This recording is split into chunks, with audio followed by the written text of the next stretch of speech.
Magandang hapon po sa inyo po mga kaibigan at sa mga followers ko po sa Facebook. Ngayong oras po ito, nandito po tayo kay Ate Virgie. Sila po pala yung pamilya na nagre-request na magkaroon po sila ng CR.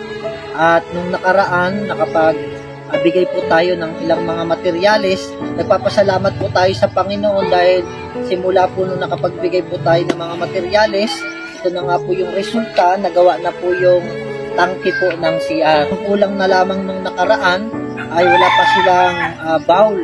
Tapos yung PVC tsaka dagdag na hollow blocks, tsaka semento. Dahil sa kabutihan po ng Panginoon sa pamilya pong ito, meron pong nagkaloob po sa kanila ng mga dagdag na materyales.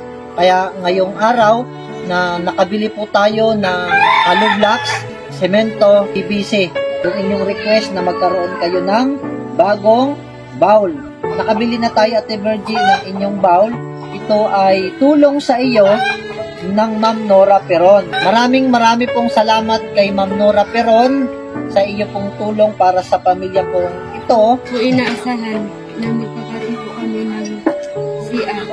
Ako po si Virgie, nagpapasalamat po kami kay Ma'am Nora Peron dahil magkakaroon na po kami ng CR.